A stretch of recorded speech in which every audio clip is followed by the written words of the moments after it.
In the marble-clad amphitheaters of American power, some days are merely procedural, a slow grinding of the legislative gears. Others, however, become legend. They are the days when the carefully constructed facades of Washington, D.C. are ripped away, exposing the raw, brutal nature of political combat. This was one of those days. The Senate Judiciary Committee hearing room was not merely a room, it was an arena, charged with the electric hum of impending conflict. The air was thick with a mixture of expensive perfume, cheap coffee, and palpable animosity. What had been billed as a mundane joint hearing on intelligence community reform had, through whispered back-channel threats and media hype, morphed into a gladiatorial spectacle. The mob was here for blood. At the center of it all were two men who might as well have been from different planets, embodying the fractured soul of a nation. On one side sat Congressman Adam Schiff of California, the chairman of the House Intelligence Committee. He was the very picture of coastal establishment power. His Armani suit was a shield of dark, immaculate wool, his California tan a testament to a life lived far from the worries of the common man. He moved not with the caution of a legislator but with the predatory grace of a prosecutor who believes he is not only the lawyer and the judge but also the executioner. He arrived not alone, but with a Praetorian guard of 3 lawyers, 5 staffers, and 2 heavy boxes of documents, each one organized to inflict maximum political pain. He was a man who saw politics not as the art of the possible, but as a zero-sum war to be won by any means necessary. And on the other side, slouched slightly in his chair, was Senator John Kennedy of Louisiana. If Schiff was a creature of the swamp in Washington, Kennedy was a product of the swamps back home. He arrived alone, carrying a single, battered leather briefcase that looked as if it had absorbed the humidity and stories of 1,000 Louisiana courtrooms. His suit was serviceable. His white hair looked like it had been combed with a towel. And his demeanor was that of a man who'd much rather be fishing for crawdads on the bayou. To the flock of liberal media vultures gathered in the press section, he was a caricature come to life, the folksy, slow-talking Southern Republican, a relic to be mocked and then politically destroyed. They had their headlines pre-written, their narratives set. Today, the slick, brilliant Californian would intellectually vivisect the bumbling hick from the South. Schiff, ever the aggressor, began the proceedings with a theatrical flourish of contempt. His voice, dripping with the condescending cadence of academic elitism, cut through the room. "Senator Kennedy," he began, placing a derisive emphasis on the title, as if it were an ill-fitting costume. "Your voting record shows a consistent, almost pathological opposition to intelligence community reforms. You've slurred dedicated public servants as deep state operatives.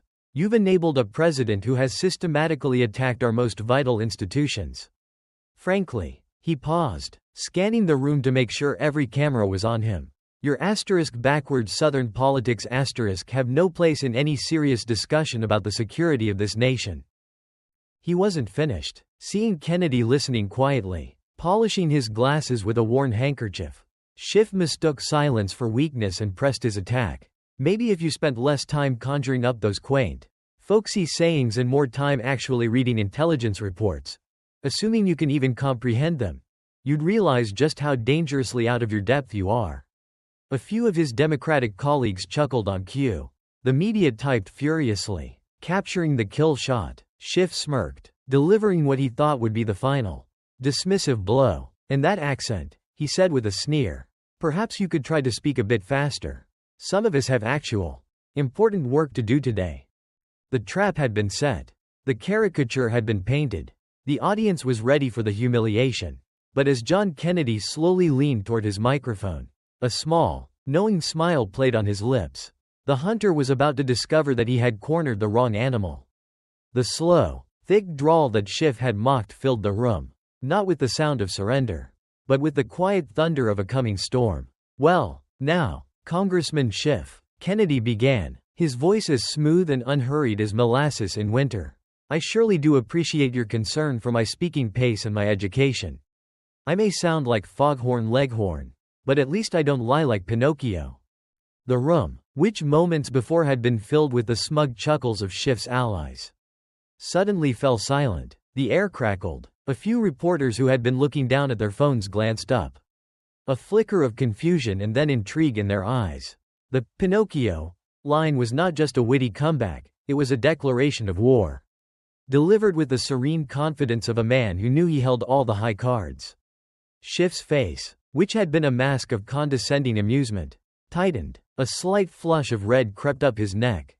"You see," Kennedy continued, his voice maintaining its unhurried, almost conversational rhythm, "where I come from, we have a simple saying, don't start none.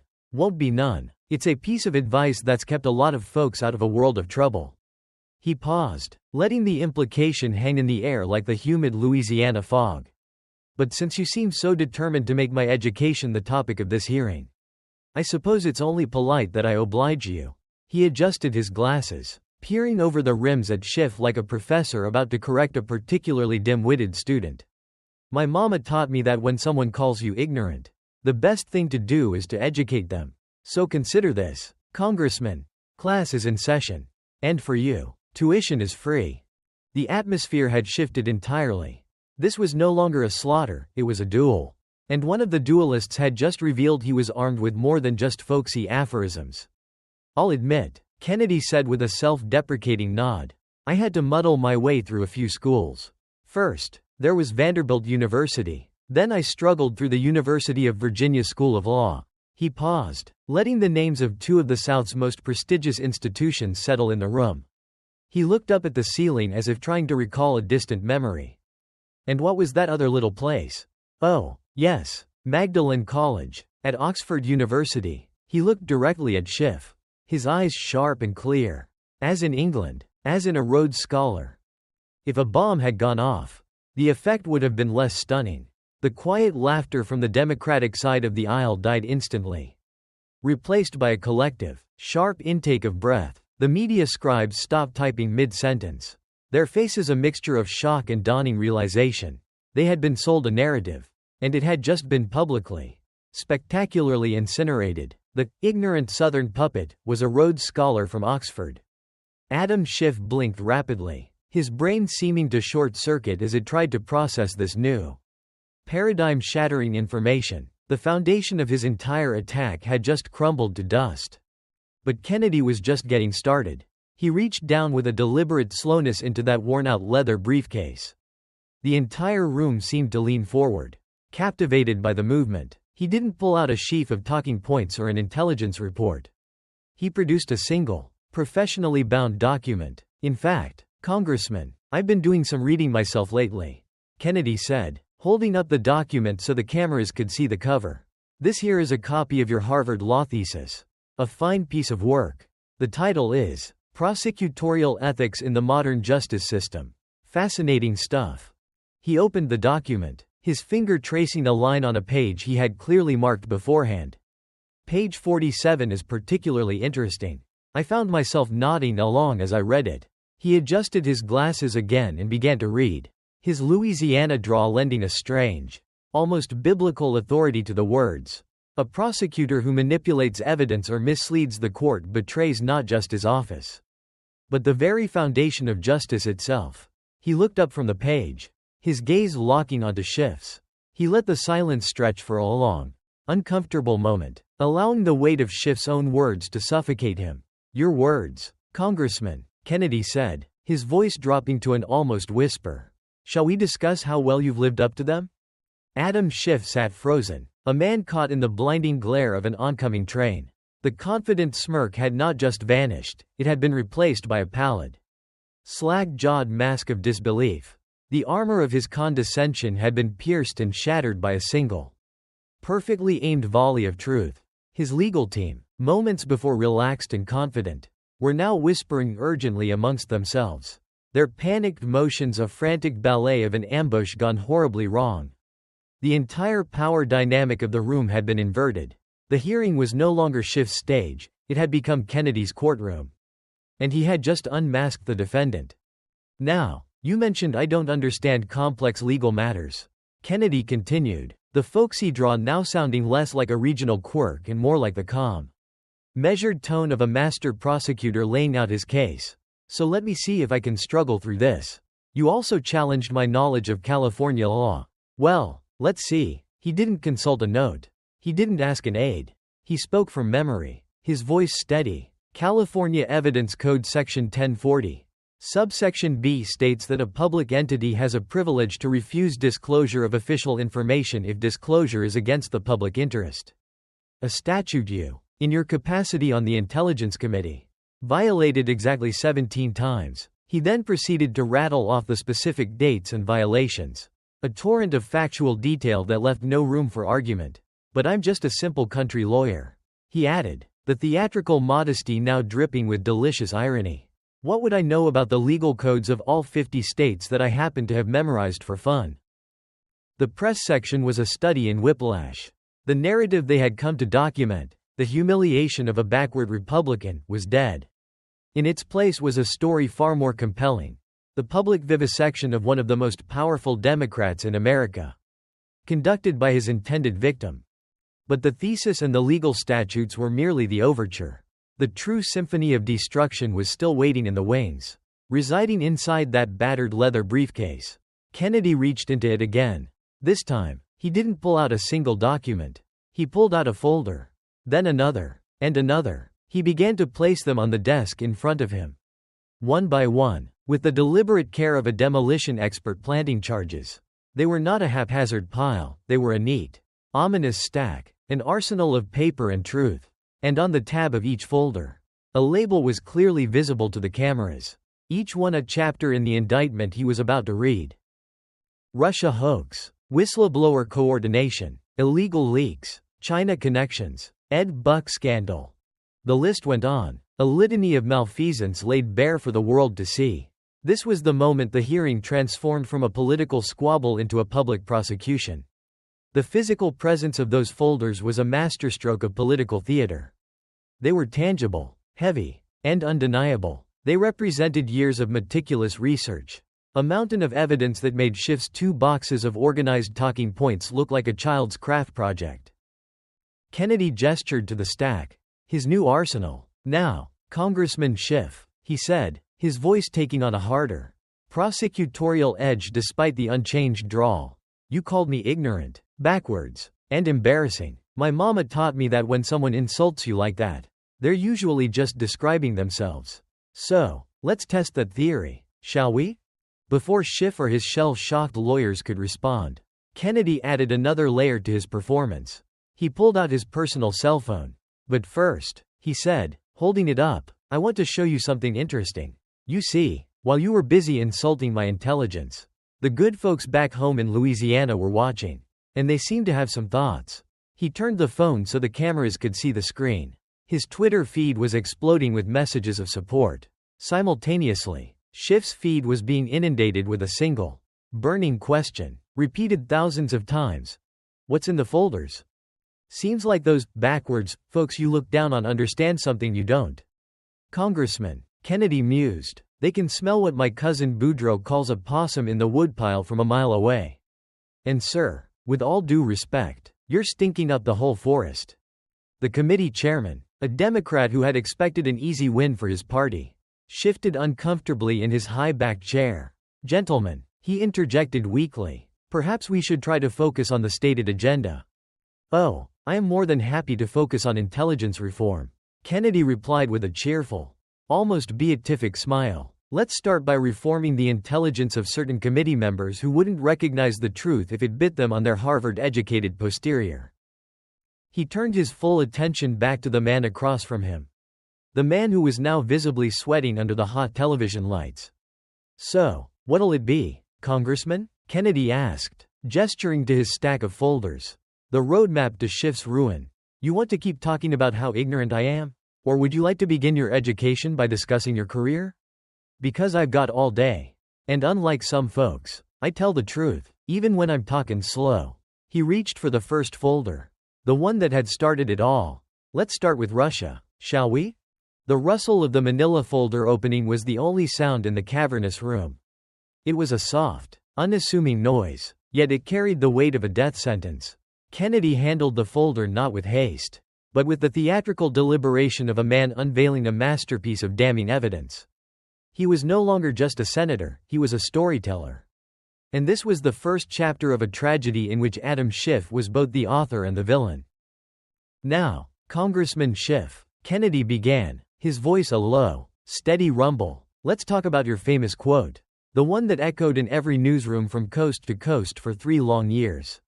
The one where you looked the American people in the eye and swore you had more than circumstantial evidence of Russian collusion.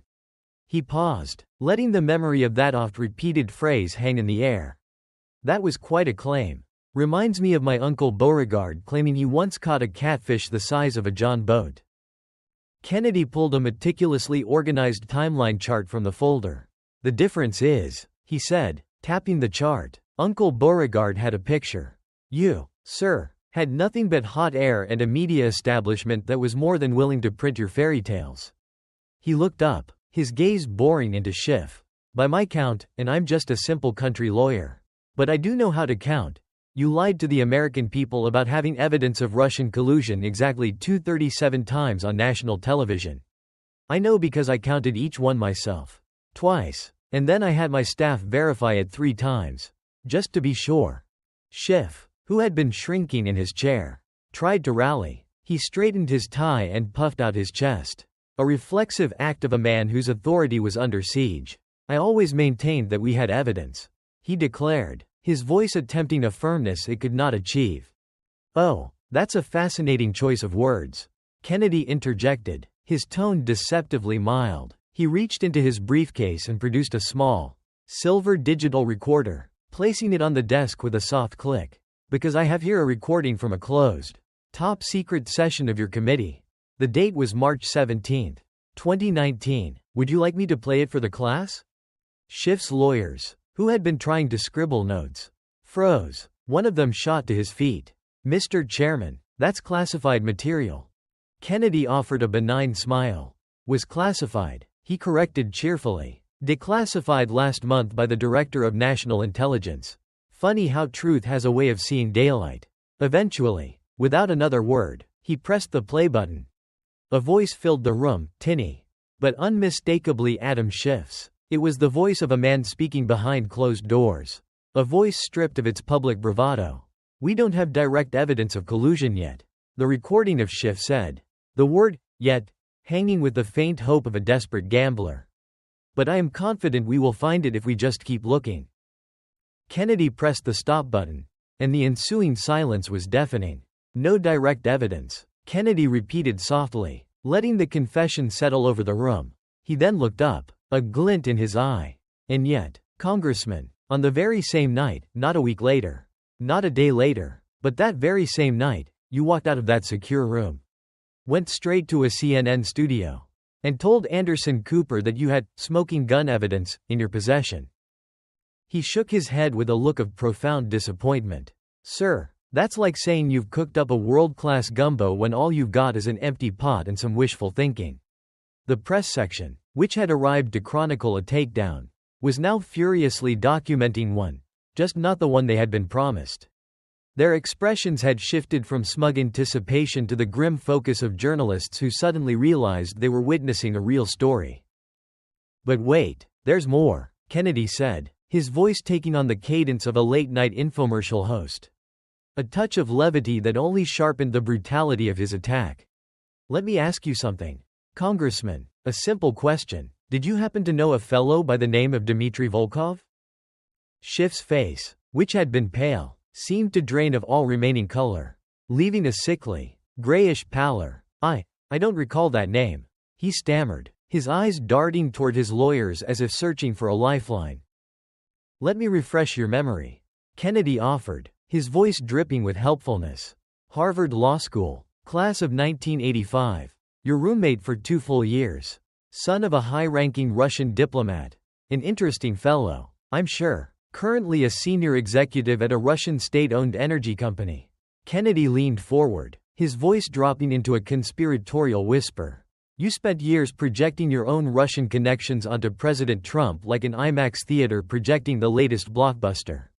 He then produced a photograph from the folder. It was a faded, grainy image of 2 young men in graduation robes, their arms slung around each other's shoulders, beaming at the camera. One was a young Adam Schiff, the other, presumably, was Dmitry Volkov. In Louisiana, we have a name for that. It's called psychological projection, It's like a thief who's convinced that everyone he meets is trying to pick his pocket. Kennedy placed the photo on the desk, letting the image of Schiff's own hidden Russian connection sear itself into the public record. Schiff tried to pivot, to grasp for any piece of procedural high ground. That meeting you played the recording from was classified. You just admitted to.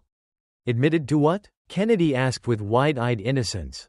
Playing a recording that has been fully declassified? But since you're so concerned with the sanctity of classified information, didn't you go on CNN that very night and discuss the details of that same supposedly classified meeting? He picked up a tablet and, with a few taps, played a CNN clip from the same date. There was Schiff, telling Anderson Cooper specifics that could only have come from the meeting he claimed was sacrosanct. Your memory, sir, is shorter than a politician's promise come election time, Kennedy observed dryly. Or maybe you just believe the rules that apply to everyone else don't apply to you. The final act of this chapter was perhaps the most devastating. Kennedy laid out two documents side by side on the desk, using a ruler to point at specific sections as if he were a schoolteacher instructing a particularly slow student. They were the infamous Nunes memo and Schiff's rebuttal memo. Now, the Nunes memo stated that the FISA warrant to spy on the Trump campaign was based on the unverified Steele dossier. You stood on this very floor and called that a dangerous lie. Turns out, Kennedy tapped the document. It was verified as true. The Nunes memo said the FBI didn't tell the FISA court that the Clinton campaign had paid for the dossier. You said that was a damnable falsehood. Turns out, true as the gospel. He went on, point by brutal point, demonstrating with irrefutable evidence that every key assertion in the Republican memo had been vindicated by subsequent Inspector General reports, while every denial and counter-assertion in Schiff's memo had been proven false. You're batting zero while claiming to be an all-star. Congressman, that's like my cousin Thibodeau claiming he's a NASCAR driver because he once drove his pickup truck fast to the Piggly Wiggly. He leaned back, letting the totality of the deception sink in. You crowed about Russia from every rooftop in Washington, every TV studio in New York. But your nest, sir, is emptier than a politician's soul. You didn't have evidence. You had a fantasy. And you sold it to the American people. That's not an investigation, Congressman. That's fiction writing. And frankly, your plots aren't very believable. He closed the Russia folder with a satisfied snap that echoed through the silent room. You know what the real tragedy is? He said, his voice turning somber. While you were off playing Captain Ahab, chasing your great white whale of Russian collusion, real threats to this nation went ignored. All because you were too busy trying to win a political game. He reached for the next folder. The one labeled, Whistleblower Scandal. But don't you worry, we are just getting started. Like my grandpappy used to say, when you drain the swamp, the biggest, meanest gators are always hiding at the bottom. And sir, he said, opening the next file, we're about to go deep-sea diving in your career.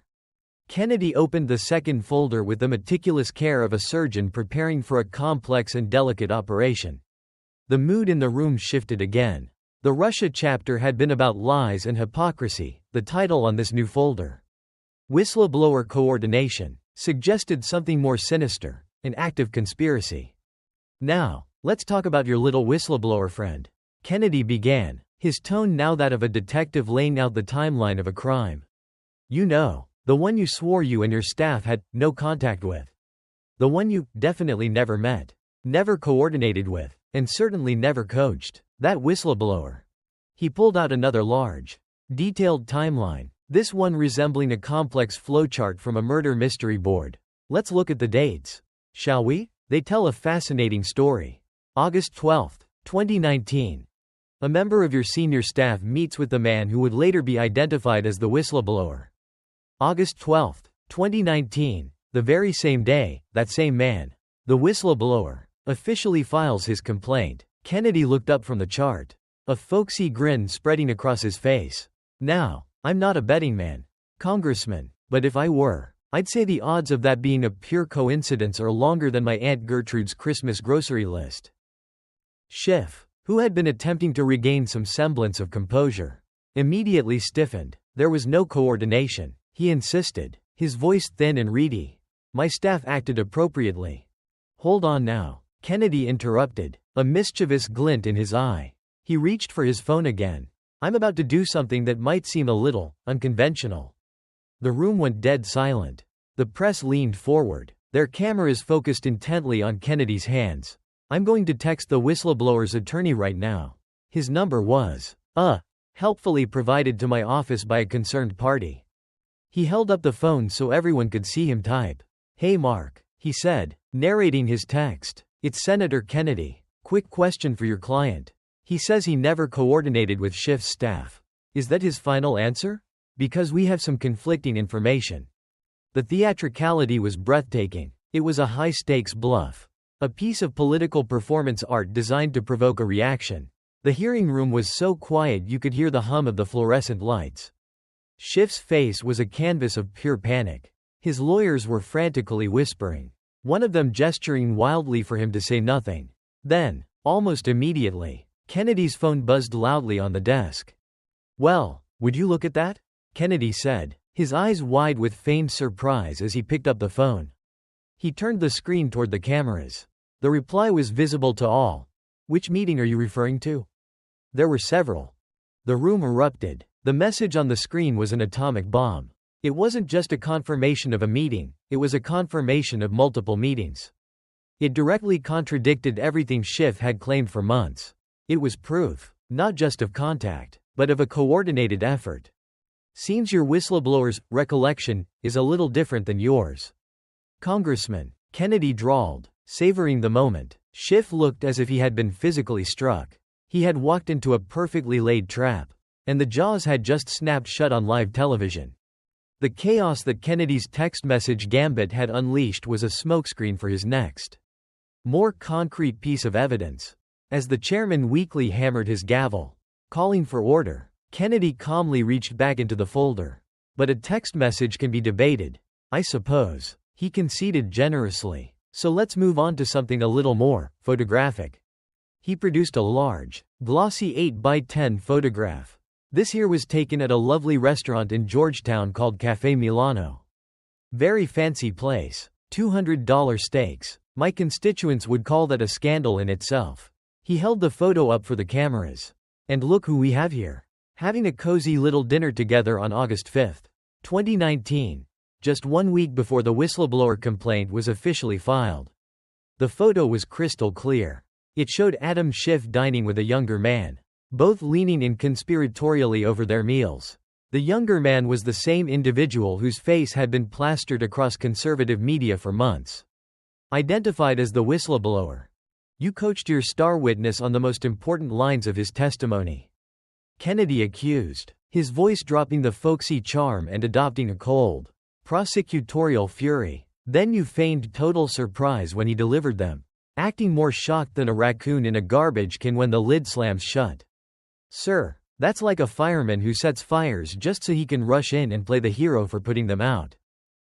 He wasn't done. He pulled out a transcript, handling it as if it were radioactive. But the real masterpiece of deception was your so-called parody of President Trump's phone call with the Ukrainian president. Let me refresh everyone's memory of your performance on the House floor. He signaled for an audio clip to be played. The hearing room was filled with the sound of Schiff's voice, reading his dramatic, fictionalized interpretation of the call, a version filled with mob boss language and threats that appeared nowhere in the actual transcript.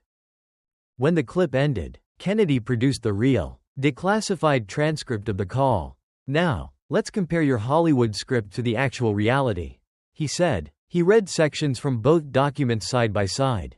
The contrast between Schiff's lurid invention and the mundane reality of the call proving devastatingly effective. You didn't just exaggerate, Congressman. You lied on national television. You made up quotes. You invented dialogue that never existed. In Louisiana, we call that fraud. In California, apparently, you call it parody. That's like calling a bank robbery an unauthorized withdrawal. The press gallery was a whirlwind of activity. This was no longer a political hearing, it was the systematic, evidence-based destruction of a public figure. But here, Kennedy said, his voice lowering with gravity, is where this story moves from unethical to truly corrupt. He pulled out a thick, bound report from the folder.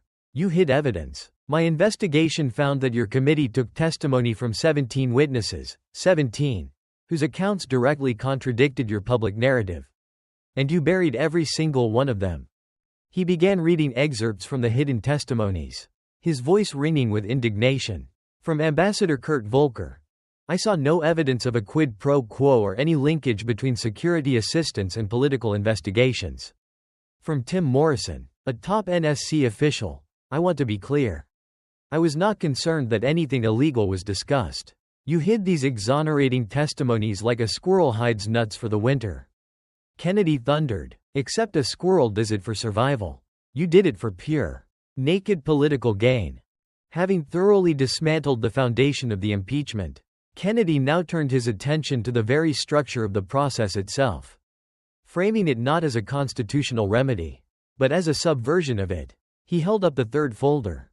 Its label stark and accusatory, impeachment coup. He shook his head with a display of theatrical sorrow. You know, he mused, when I was a boy in Louisiana, we'd sometimes play hide and seek in my grandpappy's old barn. But even as children, we understood a fundamental rule. You couldn't just make up new rules in the middle of the game to ensure you'd win. Apparently, that's a lesson they don't teach at Harvard Law. He pulled out a detailed floor plan of the Capitol building. Using a laser pointer that seemed to appear from nowhere, he circled a section in the basement. This here is the SCIF, the Sensitive Compartmented Information Facility. A place designed for the solemn duty of reviewing our nation's most sensitive secrets. But you, Congressman, you turned it into your own personal star chamber. You ran your impeachment inquiry from this basement bunker like a Bond villain. Except most Bond villains have better, more coherent plans. He pointed to specific rooms on the diagram. Behind these closed doors, you held your secret trials.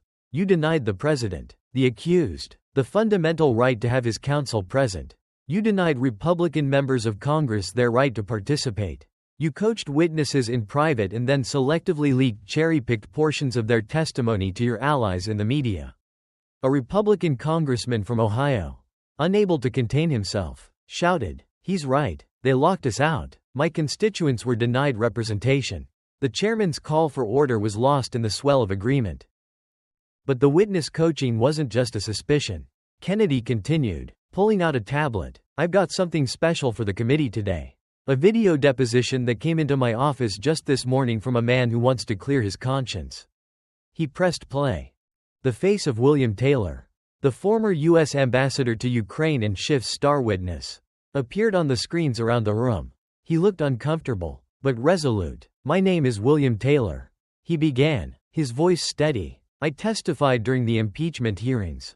I need to state for the record that my testimony was heavily influenced by the staff of the House Intelligence Committee. Congressman Schiff's staff coached me extensively. They provided me with specific phrases and narratives to use.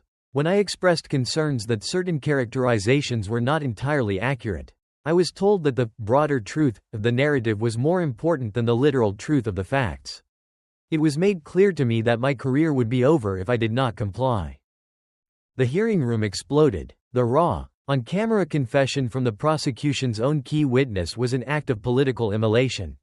Schiff's remaining lawyers were in full-blown panic. That's been doctored. It's edited, Schiff protested desperately, his voice cracking.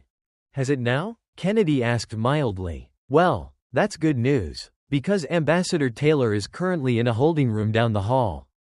And he has agreed to come here and repeat all of this. Under oath, in public, unlike your secret basement trials. Kennedy then did something that seemed to stop time. He reached into his jacket pocket and pulled out a small, worn, pocket-sized copy of the U.S. Constitution. Holding it aloft, pop quiz. Congressman, he said, Article 2, Section 4. It outlines the grounds for impeachment. What are they? No Googling. Now, I know that's your first instinct when you're looking for facts. Schiff glared but began to recite mechanically. The president shall be removed from office on impeachment for, and conviction of, treason, bribery. Stop right there, Kennedy commanded. Treason, bribery, or other high crimes and misdemeanors. Now, show me the part where it says, hurt feelings, or, mean tweets, or, Adam Schiff really doesn't like the guy. You didn't just bend the rules of procedure. Sir, you took a sacred constitutional duty. A tool meant as a shield to protect the republic. And you hammered it into a political sword to slay your enemies. You turned due process into don't process. The Founding Fathers warned us about men like you. He closed the impeachment folder with a final, contemptuous flick of his wrist. Stalin would have been proud of your show trials. Congressman. At least he was honest about being a tyrant. A palpable darkness fell over the room as Kennedy reached for the next folder. The previous sections, while devastating, had existed in the familiar realm of political combat, lies, leaks, and procedural abuses, but the label on this folder, Ed Buck Scandal, signaled a descent into something far more depraved. Kennedy's demeanor changed. The theatricality vanished, replaced by cold, quiet disgust. Now this folder here, he said, his Louisiana draw thick with revulsion, requires a strong stomach. This isn't about partisan games. This is about your donor, Ed Buck, and some of the other unsavory characters from your California district. A fair warning to anyone with a weak constitution. He opened it slowly, and the first thing he revealed was a photograph. Several people in the gallery gasped audibly.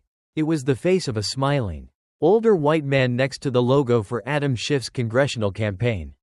This is Ed Buck, Kennedy said, his voice flat and hard. A major Democratic donor. A very generous donor to your campaigns. Congressman, he gave you over $500,000 over the years. He paused, letting the name and the amount hang in the air before delivering the sickening context.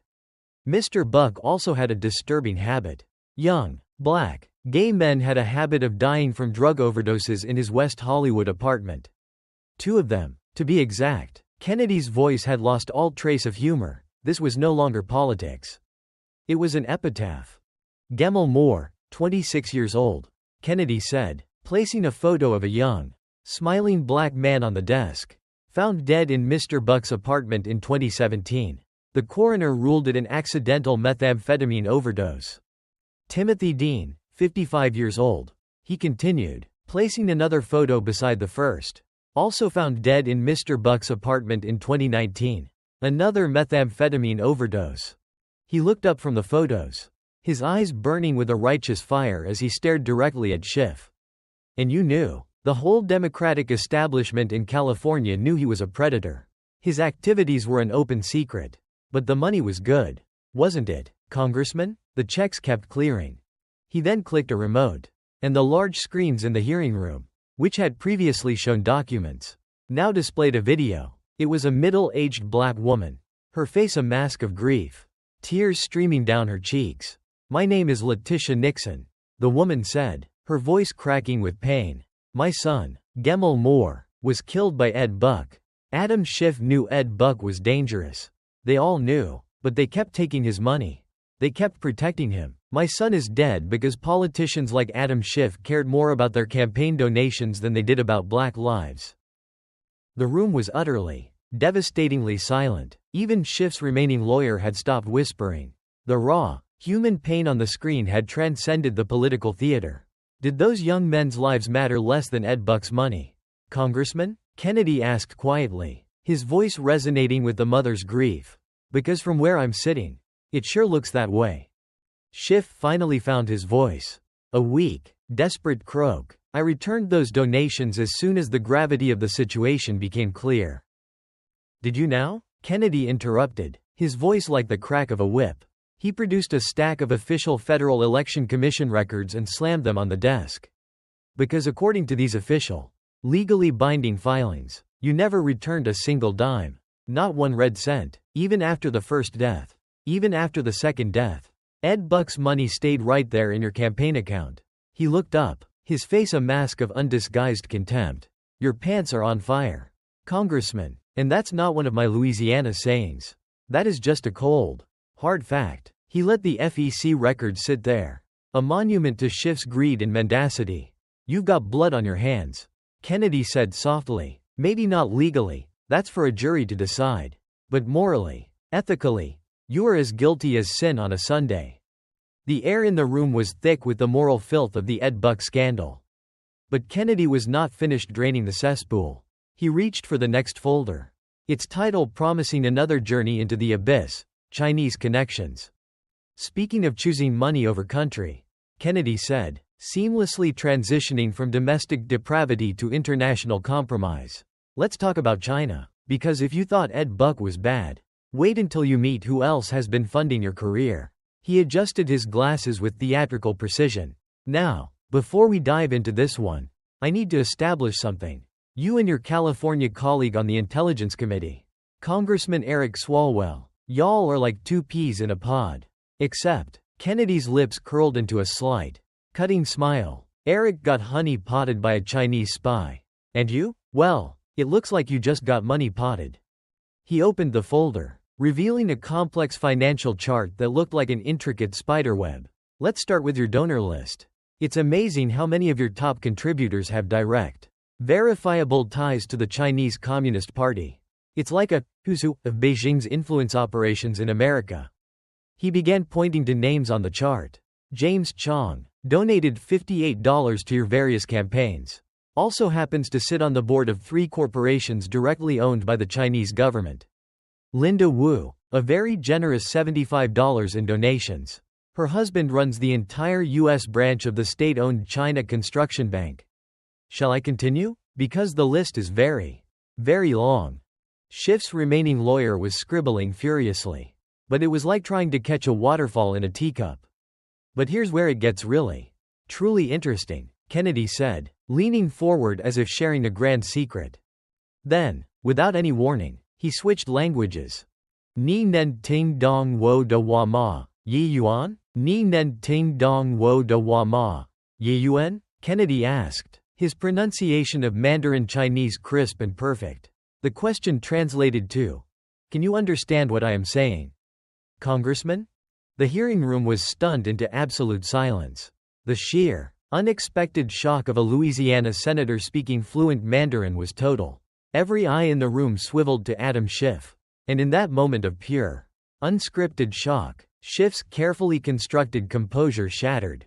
He made a fatal, involuntary mistake. His mouth opened, and the beginning of a response in the same language, a simple, whoa, for, I, escaped his lips before his conscious brain could slam the brakes. He froze, his mouth half open, a look of pure, unadulterated horror on his face. He had been exposed. Kennedy switched back to English, his Louisiana drawl now sounding more pronounced than ever. Well now, that's a very interesting language skill you have there, Congressman, he observed, his voice dripping with faux innocence. Where exactly did you learn to speak such fluent Mandarin? And more importantly, why did you instinctively understand my question about your Chinese handlers? The press section exploded. It was the sound of 100 stories being simultaneously rewritten. This was the moment. This was the kill shot that would lead every news broadcast in the world. Kennedy, however, held up a hand for silence.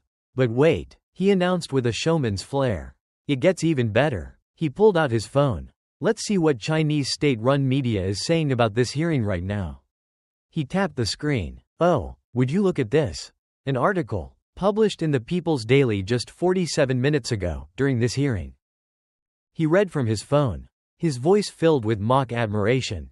Brave Congressman Schiff defends China's interests against racist, imperialist attacks. It seems they're watching this hearing live in Beijing and cheering you on in real time. You're their MVP, Congressman, their most valuable puppet. The image of Schiff as Beijing's most valuable puppet was now seared into the minds of everyone watching. Kennedy pressed his advantage, transforming the shocking revelation into a cascade of irrefutable financial evidence. He produced bank records and timelines, painting a damning picture not just of influence, but of a direct quid pro quo. Coincidences are funny things, aren't they? Kennedy mused, displaying a large chart that correlated Schiff's voting record with financial transactions. Let's look at the pattern. March 12, 2019. You vote against a bill that would have sanctioned Chinese officials for their genocide against the Uyghur people. March 20, 2019. Just 8 days later, a shell corporation, later traced back to a CCP-linked businessman, makes a $25 deposit into a consulting firm owned by your wife. A coincidence? He pointed to another date. June 5, 2019. As chairman, you use your power to kill a bipartisan bill in committee that would have fast-tracked arms sales to Taiwan. June 15, 10 days later, you receive a $40 speaking fee from a pro-Beijing, Chinese-American friendship organization that the FBI has identified as a front for Chinese intelligence. Another coincidence. Every time you voted against sanctions on China, a deposit. Every time you killed legislation critical of Beijing, a deposit. Every time you publicly defended Chinese trade practices, a deposit. Kennedy recited, his voice a steady, rhythmic drumbeat of accusation. Sir, you're more reliable than a Swiss watch. If Swiss watches were owned and operated by the Chinese Communist Party. Schiff, looking utterly broken, protested weakly. Those are just coincidences. Kennedy laughed, a short, sharp bark that held no humor. Son, if these are coincidences, then I'm the Emperor of China. The only thing coincidental here is how every single time you vote in a way that benefits the CCP, you and your family coincidentally get richer. He then pulled out declassified intelligence assessments. According to FBI counterintelligence, he read, Chinese state media has mentioned you favorably 847 times in the last 5 years. By contrast, they have mentioned me exactly 0 times. Unless you count the articles calling me a warmongering pig. I wonder why that is. Could it be because I don't vote the way Beijing wants me to? Finally, Kennedy produced the most chilling piece of evidence from the China folder. Here's the most damning part. This is your personal investment portfolio. Obtained via subpoena. It shows that on 3 separate occasions, within 48 hours of receiving a top-secret, classified briefing on emerging Chinese military threats to the United States, your broker executed purchases of stocks in the very Chinese companies developing that military technology. He let the accusation hang in the air. It's treasonous weight silencing the room. You literally bet against America. You used our nation's most sensitive secrets to place a financial wager on the success of our primary adversary. That's not just wrong. That's not just corrupt. That, sir, is borderline treasonous. The word, treasonous, echoed in the chamber. Kennedy closed the China folder with finality. You know what really burns my grits? He said, his voice rising with genuine, unfeigned anger. American factories have closed because of China. American jobs have been lost because of China. American technology has been stolen by China. And through it all, Adam Schiff got richer while American workers got poorer. You sold out the working families of this country for a pocketful of Chinese cash. You're supposed to represent California, not Beijing, but I guess it's hard to tell the difference when you're cashing checks from both. With the specter of treason hanging over Schiff, Kennedy pivoted to the final pillar of his alleged corruption, his incestuous relationship with the media. He reached for the next folder, labeled Media Manipulation. Speaking of selling out, Kennedy began, settling back into his storyteller mode. Let's talk about how you've corrupted the free press. Because a congressman who lies is bad enough. But a congressman who recruits the media to knowingly spread his lies for him. That's a whole different level of swamp creature. He opened the folder and pulled out a stack of papers that must have been 6 inches thick. My uncle Boudreaux had an old boat that leaked something terrible. He drawled, no matter how much we patched it. Water just kept coming in. Well, Uncle Boudreaux's boat was more watertight than your office when it comes to leaking classified information to the press. He held up the stack. By my count, and I had 3 separate analysts verify this, your office was the source of 438 unauthorized leaks of classified or sensitive information to the media. 438. That's more leaks than my Uncle Bobby's fishing boat. And that thing sank in Lake Pontchartrain. He began laying out the evidence. Timelines showing a reporter from a major newspaper tweeting out the substance of a classified briefing just minutes after it concluded. Phone records linking Schiff's senior staff to the journalists who broke the biggest bombshells of the Russia probe. Sworn affidavits from other committee members who witnessed the coordination firsthand. But these weren't just random leaks. Kennedy argued, they were strategically timed, carefully curated, and surgically deployed to inflict maximum political damage. You turned the solemn business of intelligence into entertainment. You turned classification into clickbait. He then pulled out screenshots of text messages and emails between his staff and prominent journalists, showing them collaborating on talking points. But the crown jewel was a hot mic recording. We have here a moment from your appearance on MSNBC. Kennedy announced. Where you thought your microphone was off during the commercial break. He played the audio. Schiff's voice was clear. Make sure Jake gets the 3 talking points for his show tonight. The recording of Schiff said. Tapper needs to hit them hard. So you see, you're not just leaking to the media. Kennedy observed. You're directing them. You're a conductor leading an orchestra. Except the music you're making is the sound of journalism dying. He then turned to financial records. But it's not just about controlling the narrative. It's about profit. He displayed the numbers on the screen. Speaking fees from media companies who employ the very journalists you leak to.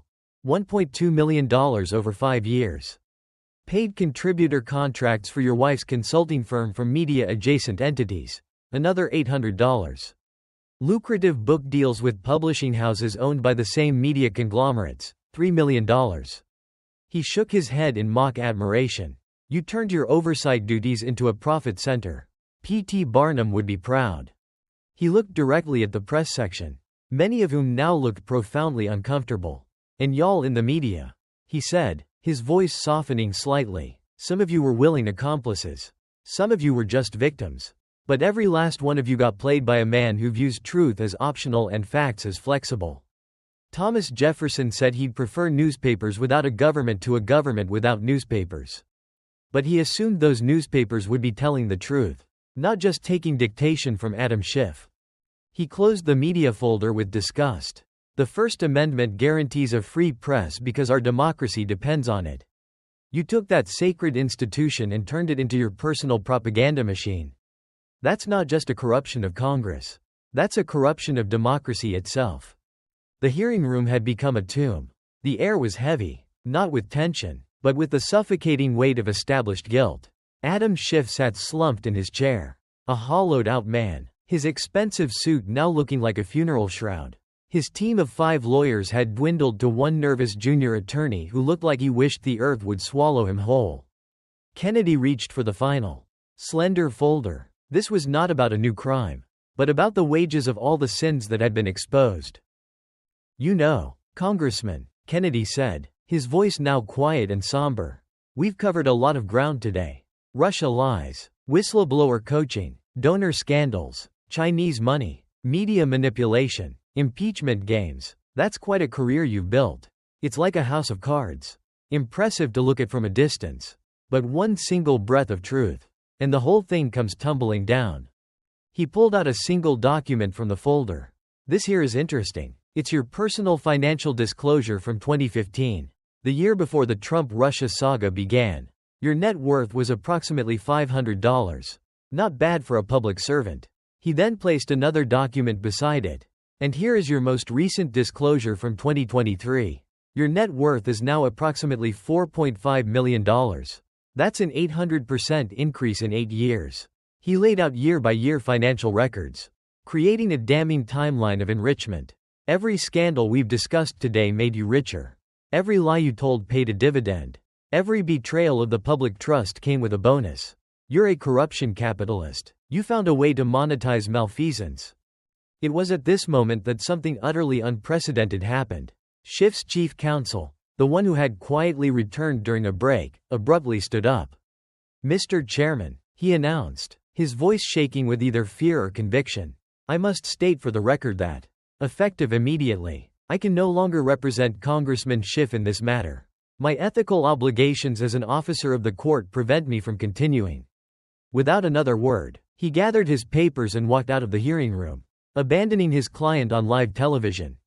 Well, Kennedy drawled into the stunned silence. When the rats start leaving the ship, you know it's sinking. Schiff's remaining composure finally cracked. This is a setup, he shrieked, his voice cracking. A political hit job. This is Trump's revenge. This is consequences. Congressman, Kennedy interrupted, his voice calm and steady. It's a concept you've managed to avoid your entire career. But like my grandpappy used to say, the chickens always come home to roost. And sir, your whole farm just showed up.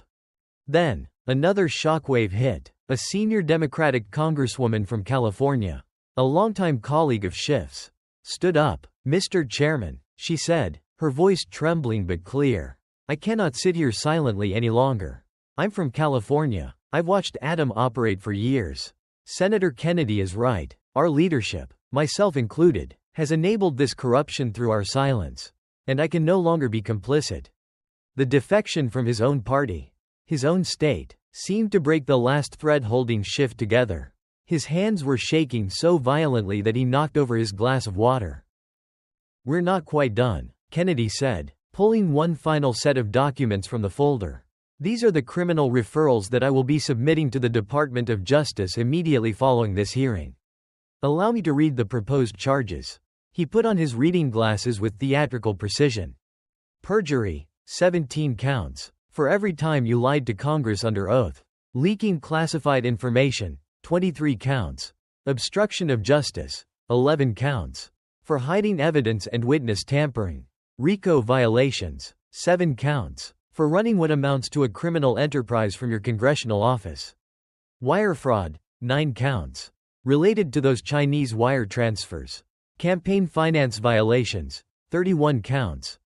The list went on, a brutal, systematic catalog of felony charges, each one backed by the evidence Kennedy had presented.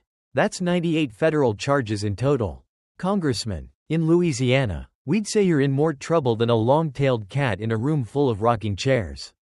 Kennedy stood up, gathering his folders. "You had potential," he said, looking at Schiff with something resembling pity. "But you chose lies over truth, power over principle, and profit over people." He delivered his final blow with devastating Southern politeness. "Bless your heart, Congressman Schiff. And when you're sitting in federal prison, and you will be, maybe you'll finally have time to reread that ethics thesis you wrote at Harvard." The sound of the chairman's gavel was like a final nail in the coffin of Adam Schiff's career. What followed was not a slow decline but a spectacular, immediate collapse. Kennedy's criminal referrals, backed by the mountain of public evidence, were impossible for the Department of Justice to ignore. 2 weeks after the hearing, Adam Schiff was arrested. The trial was swift. The evidence, the bank records, the video testimonies, the declassified intelligence, was overwhelming. He was convicted on 47 of the most serious federal charges and sentenced to 25 years in a federal penitentiary. But the hearing had ignited a firestorm that went far beyond one corrupt congressman. The Kennedy Standard, as it became known, triggered a wave of accountability that swept through Washington. 19 other members of Congress and dozens of high-level staffers were indicted in the leak and influence peddling investigations that followed. Major media figures were fired, and news organizations were forced into a painful public reckoning over their complicity, leading to new, stricter ethical guidelines. The secret basement SCIF was permanently barred from being used for any purpose other than its original intelligence briefing intent. The era of the show trial was over. Senator John Kennedy returned to Louisiana not as a politician, but as a conquering hero. Yet, true to his nature, he deflected the praise with his characteristic humility. "I just did my job," he told a crowd at the Baton Rouge airport. "The truth did all the heavy lifting. I just organized it into folders." His simple country lawyer persona was now understood for what it was: a brilliant strategic tool that had disarmed his opponent and allowed the truth to speak for itself. Years later, political historians would mark the Kennedy-Schiff hearing as a pivotal turning point in American history. It was the moment when performative, partisan outrage collided with authentic, evidence-based accountability, and accountability won. It became a case study in law schools and ethics courses on how one prepared individual, armed with the truth, could dismantle an entire edifice of corruption. In federal prison, Schiff was reportedly assigned to the law library, where guards said he spent his days obsessively reading and rereading his old Harvard thesis on prosecutorial ethics. The other inmates, with their own particular brand of justice, had a nickname for him: Pinocchio. Back in Washington, Kennedy's influence grew, but he never changed. He was still the man with the slow drawl, the folksy sayings, and the battered leather briefcase. He had proven that wisdom was more powerful than cleverness, that truth was more devastating than lies, and that authentic public service would, in the end, triumph over cynical corruption. He had reminded America that sometimes the good guys do win. They just do it with a drawl, a pile of evidence, and a final, devastating, "bless your heart."